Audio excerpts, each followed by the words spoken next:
Grant them eternal rest, O Lord, and may perpetual light shine upon them. This is the first line of the Requiem Mass. In the world of classical music, a requiem is a solemn composition for the repose of the dead, in which the Requiem Mass is set to music. One is traditionally played in a funeral, but today you can usually only hear one in a concert hall. I myself have had the pleasure of hearing the Anchorage Symphony perform Verdi's Requiem, which they dedicated to the victims of the Holocaust. And I was overwhelmed by the sheer amount of power and raw anguish they were able to convey to the audience in their playing. But even though I was extremely moved and involved in the music, I was aware of something else at that concert. The auditorium was far from packed, and what audience that was there was aging. I was the one of the youngest in attendance. For years now, attendance at classical music concerts have been declining.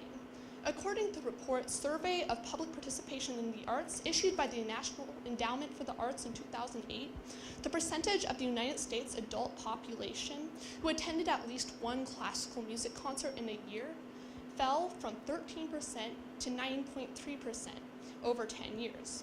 And concert attendance is likely to keep declining as the current audience is aging.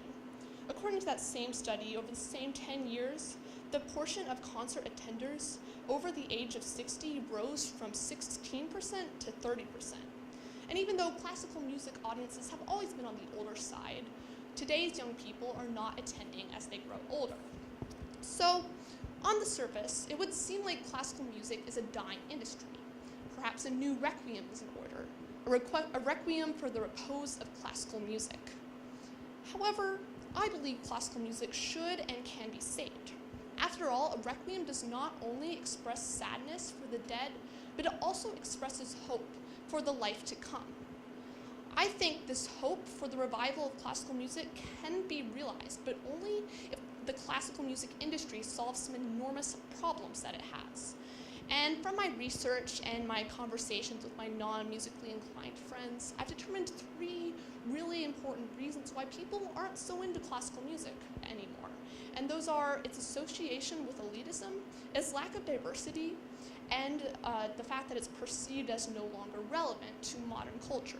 And in my speech today, I'm going to examine those 3 problems in detail and offer my solutions to them.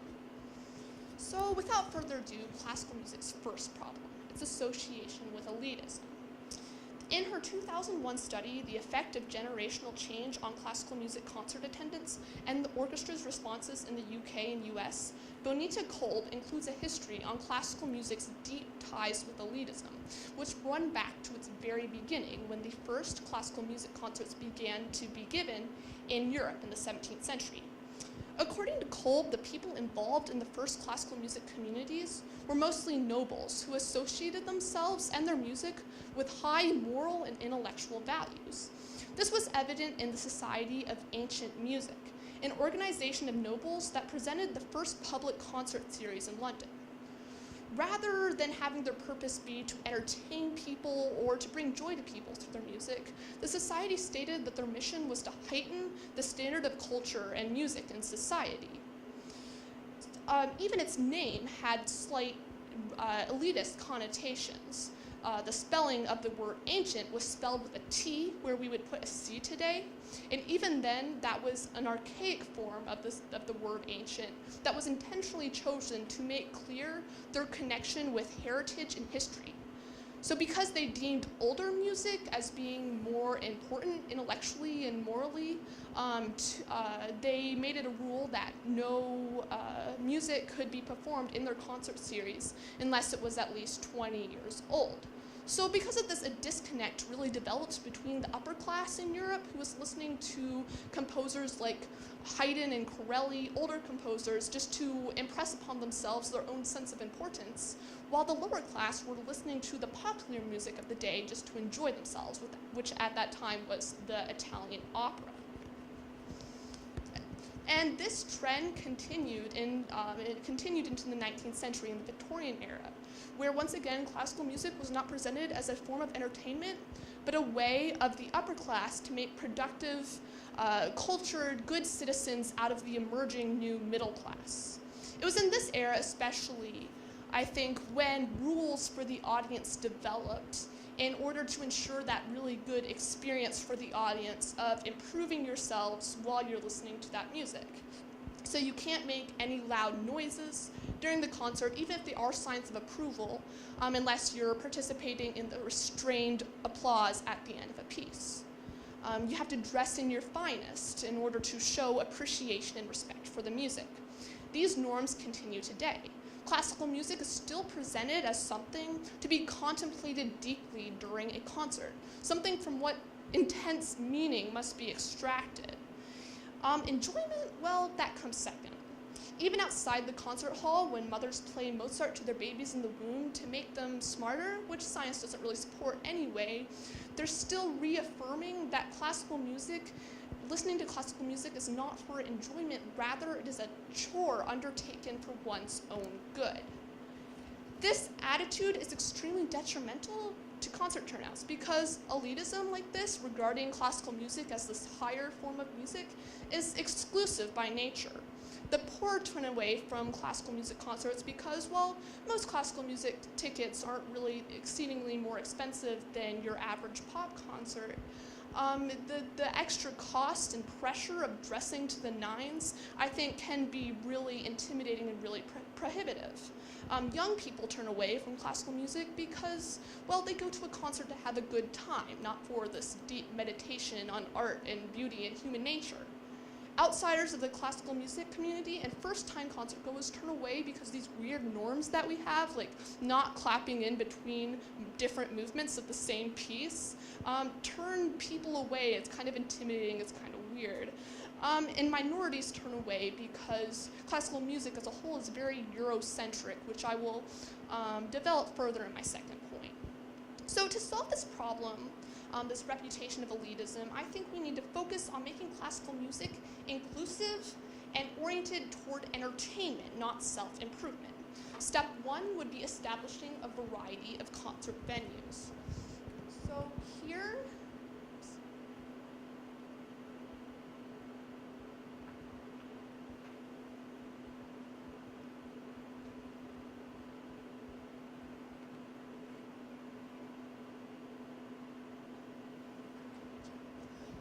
here we see the Chicago Symphony Center, which I got a really enormous opportunity to go see the Chicago Symphony play with my orchestra, and then later on in the weekend we got to play there last month. And when we went and saw the Chicago Symphony, we had just gotten back from taking this long shopping trip in downtown Chicago, and we hadn't had time to go back to our hotel and change out of our jeans into something nicer. And when we got to the concert, we felt kind of excluded and kind of unwelcome because everyone there was dressed so incredibly nicely, and we got a lot of weird looks. And I think that we need to establish a variety of concert venues so anyone can go to a classical music concert and feel comfortable. Andreas Tapia, an acclaimed champion for diversity, raves in his article, How Diversity Can Help Save Classical Music, about the success that the Ravinia Music Festival in Highland Park, Illinois, has had in attracting new audience members by disregarding conventional venues and performances. Ravinia is an outside music festival that it plays the same repertoire that you would expect to hear in a concert hall, but it changes the context and the setting in which classical music is heard. And so that concert goers don't associate classical music with the stuffiness and the kind of uptight atmosphere that you get when you sit in a concert hall. Ravinia also attracts first-time concert goers by offering other attractions besides music that would appeal to everyone, not just the hardcore classical music fans. Great food, the magical Under the Stars location, and the experience of sharing this classical music concert with your family and friends, which I don't think you really get in a concert hall because you kind of have to close yourself off from human contact and remain silent at all times. Tapia also discusses innovative ways the Chicago Sinfonietta has used to focus concerts around the enjoyment of the audience. It has incorporated tap dancers into Stravinsky's Firebird Suite and flamenco dancers into Rimsky-Korsakov Scheherazade. used gospel music to make a tribute to the US Armed Forces in between movements of Dvorak's Symphony No. 9, and also premiered the Concerto for cell phones and orchestra, a piece where for once the audience is urged to take out their cell phones and participate in making music themselves. Inclusivity and enjoyment such as this are the keys to losing classical music's elitist reputation. Now, on to the second, but related problem, lack of diversity in classical music. Like elitism, this problem is one with a long history. Since classical music was born in Europe and aimed to promote upper-class Western values, music with African, Asian, or really any other cultural influences has long been excluded from the repertoire. As a result, classical music has a really hard time attracting non-white composers, audience members, or performers. And I think a point not often associated with the lack of diversity in classical music is a common complaint that I've heard from a lot of people who aren't really familiar with classical music. They say, oh, it all sounds the same. And the classical community's way of dealing with this has been long increased calls for musical education. Leonard Bernstein attempted to grow an audience by reaching out to youth in his failed series of young people's concerts in the 60s. And his and most music educators' argument was that, well, of course, to the untrained ear, a lot of classical music sounds the same, but an ear that can easily distinguish between Beethoven and Bach can be trained through increased knowledge of music history and theory. And while I absolutely support fine arts education, I don't think it's necessarily the solution here. After all, extensive education shouldn't be necessary to appreciate music. After all, most people don't need to know the historical background and music theory behind rock or rap to think it's cool. While I am able to tell the difference between Tchaikovsky and Dvorak, I absolutely understand why people who do not have my music education cannot.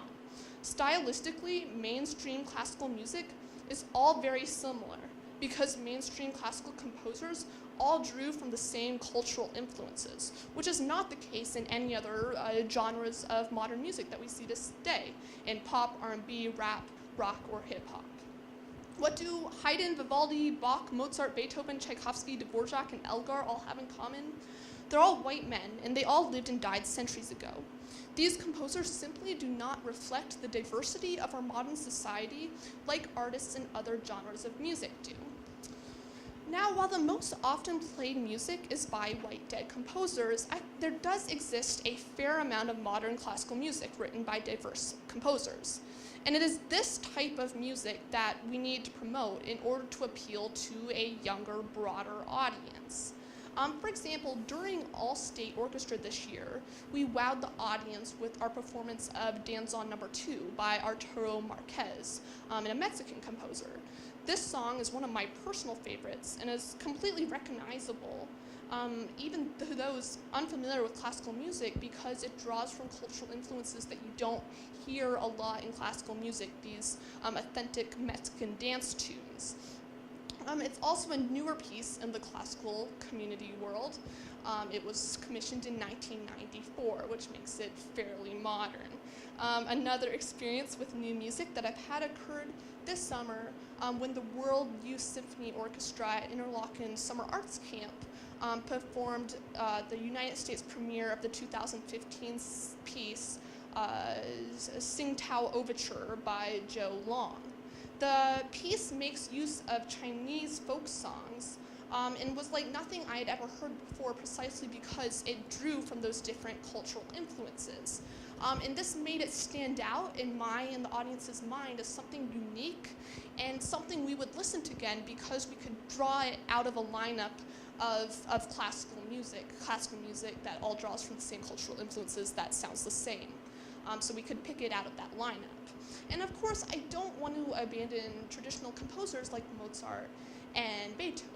I love Mozart and Beethoven, but I think it is the promotion of this modern, diverse music that is really going to appeal to a broader range of people and is absolutely necessary and important if we want to make classical music accessible to all people. And to demonstrate this, I'm going to play a couple songs for you here. First, I have Cello Concerto No. 1 in C major by Franz Hyden.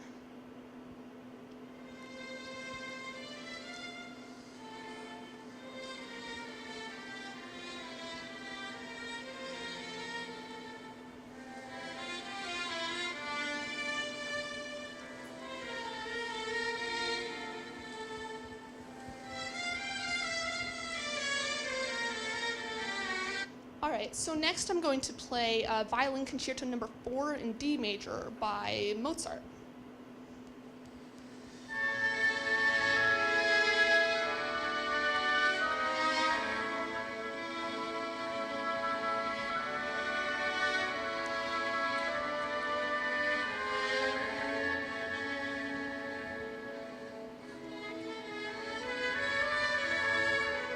Okay, so those are both like really nice, pretty pieces, but I think even if I didn't have the names to the pieces on my phone, I wouldn't be able to identify them because they're so stylistically similar.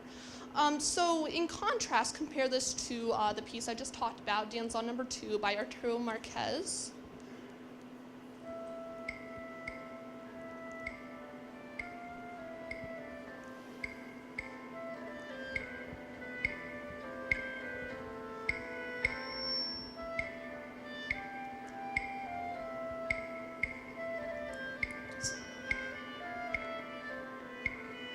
I'm just going to play a different later piece of it because it's really cool.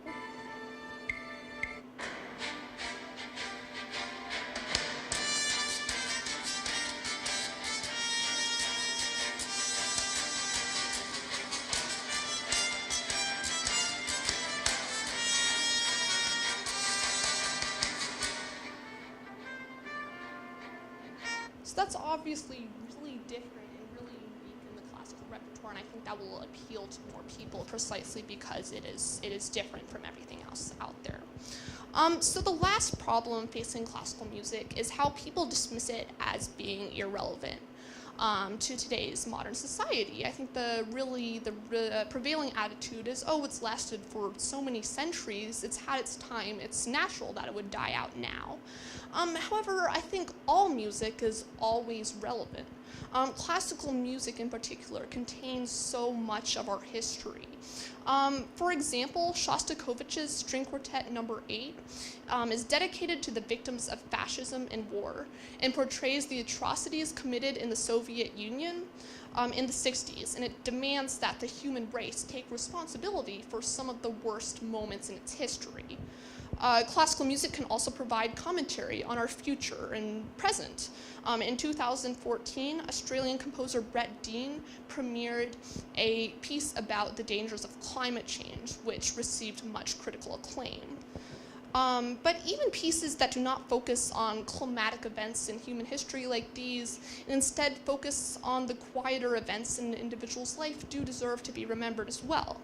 Tchaikovsky's Symphony No. 6 is an emotional, intimate portrait of the composer, conveying his depression, illness, and unrequited love. An emotion such as this, I think, is the final reason, and most important reason I have to make on the salvation of classical music. As Hans Christian Andersen once said, "When words fail, music speaks." Classical music transmits raw emotion because you don't need to understand the words or the lack of words to see the message there. It needs no translation. Its message, whatever the message is conveyed through the instruments, and it could be understood by all of humanity. And I think it's when we feel this emotion, we're able to share in this emotion together, it's when we're able to connect to both ourselves and through our fellow humans, through this shared sense of emotion and through this shared sense of humanity. Which is why I invite you to come to my final Youth Symphony concert of the year on Saturday, May 5th at 7 p.m. in the Performing Arts Center. I hope to see you there. Thank you.